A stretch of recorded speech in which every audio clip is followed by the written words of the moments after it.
Hello students, आज हम हिंदी में कक्षा 7 में पाठ 5 मिठाई वाला इस पाठ की हम पुनरावृत्ति करेंगे।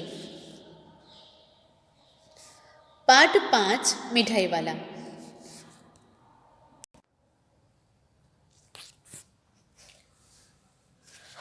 बच्चों, ये पाठ हम पहले पढ़ चुके हैं।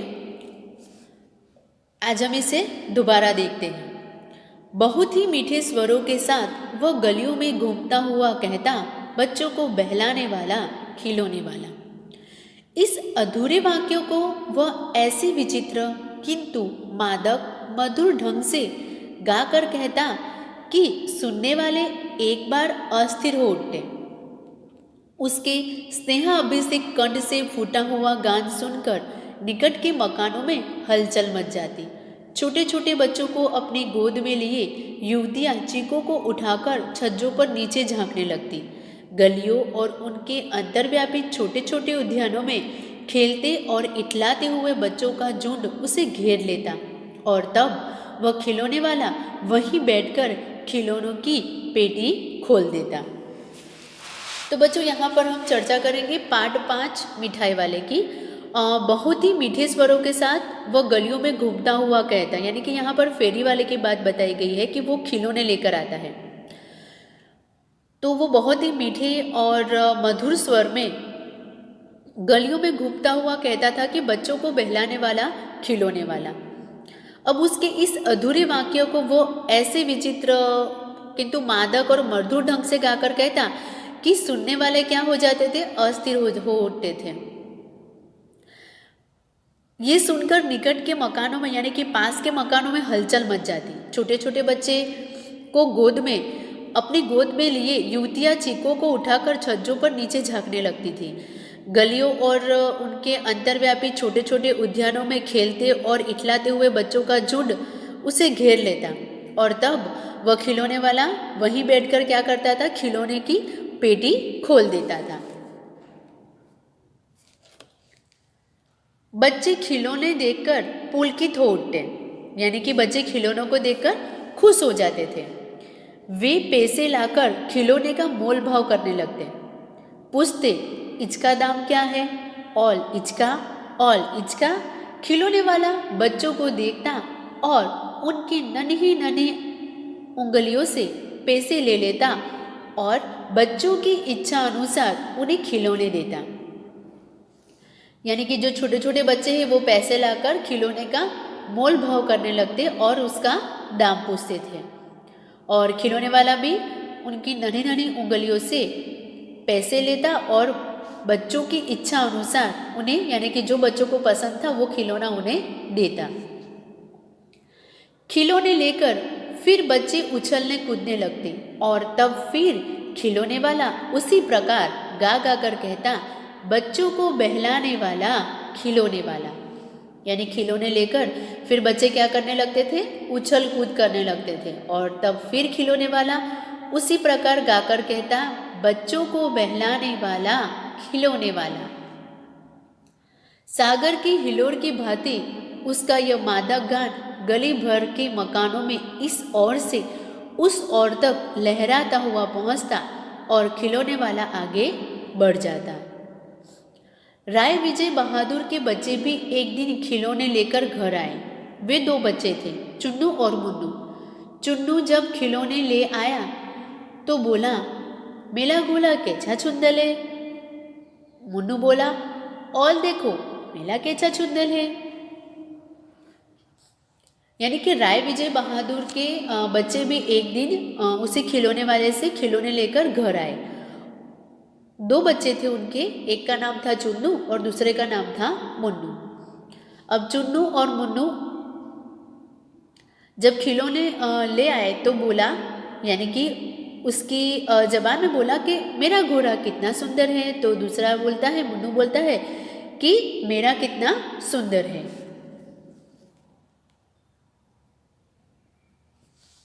दोनों अपने हाथी घोड़े लेकर घर भर में उछलने लगे। इन बच्चों की माँ रोहिणी कुछ देर तक खड़े खड़े उनका खेल निहारती रही। अंत में दोनों बच्चों को बुलाकर उसने पूछा, अरे ओ चुन्नू मुन्नू, ये खिलौने तुमने कितने पैसे में लिए, यानी कितने में लिए हैं। अब दोनों अपने हाथी घोड़े लेकर क्या करने लगे, घर भर में उछलने लगे। अब इन बच्चों की माँ रोहिणी कुछ देर तक खड़े खड़े उन दोनों का खेल निरखती रही यानी कि देखती रही। अंत में उन्होंने दोनों बच्चों को बुलाकर पूछा कि अरे ओ चुन्नू मुन्नू, ये खिलौने तुमने कितने पैसे में लिए हैं। तो मुन्नू बोला 2 पैसे में, खिलौने वाला दे गया है। रोहिणी सोचने लगी, इतने सस्ते कैसे दे गया है, कैसे दे गया है यह तो वही जाने, लेकिन दे तो गया ही है, इतना तो निश्चय है। अब जब मुन्नू बोलता है कि 2 पैसे में, तो भी रोहिणी सोचने लगती है कि इतने सस्ते में वो कैसे दे गया है। फिर सोचती है कि कैसे दे गया ये तो वही जाने, लेकिन वो दे तो गया ही है।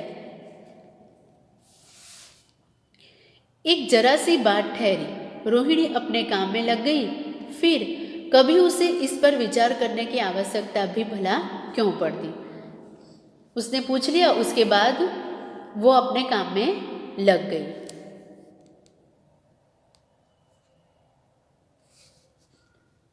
छह महीने बाद, यानी कि उस बात को 6 महीने बीत चुके थे। 6 महीने बाद नगर भर में 2-4 दिनों से एक मुरली वाले के आने का समाचार फैल गया। लोग कहने लगे, भाई वाह, मुरली बजाने में वह एक ही उस्ताद है। मुरली बजाकर गाना सुनाकर वो मुरली बेचता भी है, 100 भी 2-2 पैसे में। भला इसमें उसे क्या मिलता होगा, मेहनत भी तो ना आती होगी। अब 6 महीने के बाद नगर भर में 2-4 दिनों से मुरली वाले के आने का समाचार फैल गया। अब लोग कहते भी थे कि मुरली बजाने में वही एक उस्ताद है, वो मुरली बजाकर गाना सुनाकर मुरली बेचता है, और वो भी कितने में, 2-2 पैसे में। अब वो लोग सोचते भी है कि इसमें उसे क्या मिलता होगा, इसमें उसकी मेहनत भी तो ना आती होगी। एक व्यक्ति ने पूछ लिया, कैसा है वो मुरली वाला, मैंने तो उसे नहीं देखा। उत्तर मिला, उम्र तो उसकी अभी अधिक न होगी, यही 30-32 का होगा। दुबला पतला गोरा युवक है, बीकानेरी रंगीन साफा बांधता है। वही तो नहीं जो पहले खिलौने बेचा करता था। क्या वह पहले खिलौने भी बेचा करता था? अब वहाँ पर चर्चा होने लगी कि एक मुरली वाला है और वो बहुत अच्छी मुरली बजाता है, और मुरली गाना सुनाकर वो मुरली बजाकर गाना सुनाकर वो मुरली बेचता है, और वो भी 2-2 पैसे में। तभी एक व्यक्ति पूछता है कि कैसा है वो मुरली वाला, मैंने तो उसे नहीं देखा है। तो वहीं से ही उत्तर मिलता है कि उम्र तो उसकी अभी अधिक न होगी, यही 30-32 का होगा। दुबला पतला गोरा युवक है और बीकानेरी साफा बांधता है। तो वो कहता है, कहीं वो वही तो नहीं जो पहले खिलौने बेचा करता था? तो पूछते हैं कि क्या वो, उनमें से कोई एक पूछता है कि क्या वो पहले खिलौने भी बेचा करता था?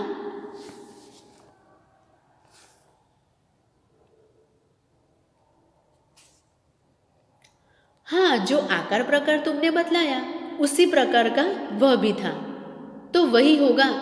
पर भाई है वो एक उस्ताद। अब वो बोलते कि हाँ, तुमने जो आकार प्रकार बताया है उसी प्रकार का वो खिलौने वाला भी दिखता था, तो वही होगा। पर भाई है वो एक उस्ताद। प्रतिदिन इसी प्रकार उस मुरली वाले की चर्चा होती। प्रतिदिन नगर की प्रत्येक गली में उसका मादक मृदुल स्वर सुनाई पड़ता, बच्चों को बहलाने वाला मुरलिया वाला। रोहिणी ने भी मुरली वाले का यह स्वर सुना, तुरंत ही उसे खिलौने वाले का स्मरण हो आया। उसने मन ही मन कहा, खिलौने वाला भी इसी तरह गा गा कर खिलौने बेचा करता था। अब प्रतिदिन इसी प्रकार मुरली वाले की चर्चा होती थी। प्रतिदिन नगर की प्रत्येक गली में उसका मधुर मादक मृदुल स्वर सुनाई पड़ता था कि बच्चों को बहलाने वाला मुरलिया वाला। अब रोहिणी ने भी यह मुरली वाले का यह स्वर सुना, तो वो स्वर मतलब वो आवाज़ सुनकर तुरंत ही उसे खिलौने वाले का स्मरण हो आया। उसने मन ही मन कहा कि खिलौने वाला भी इसी तरह गा गा कर खिलौने बेचा करता था।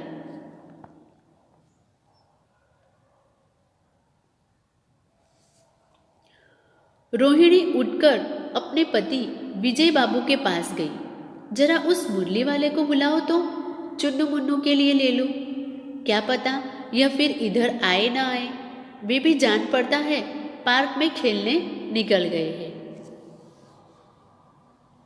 रोहिणी उठकर अपने पति विजय बाबू के पास गई और कहने लगी कि जरा उस मुरली वाले को बुलाओ, चुन्नू मुन्नू के लिए लेनी है। विजय बाबू एक समाचार पत्र पढ़ रहे थे। उसी तरह उसे लिए हुए वे दरवाजे पर आकर मुरली वाले से बोले, क्यों भाई, किस तरह देते हो मुरली? अब विजय बाबू उस समय क्या पढ़ रहे थे? समाचार पत्र पढ़ रहे थे। उसी तरह उसे लिए हुए वे दरवाजे पर आकर मुरली वाले से कहते हैं कि क्यों भाई, किस तरह देते हो मुरली?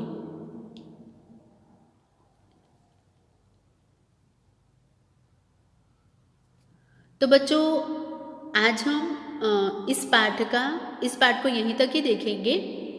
इस पाठ का जो आगे का हिस्सा है वो हम नेक्स्ट वीडियो के अंदर देखेंगे। Thank you.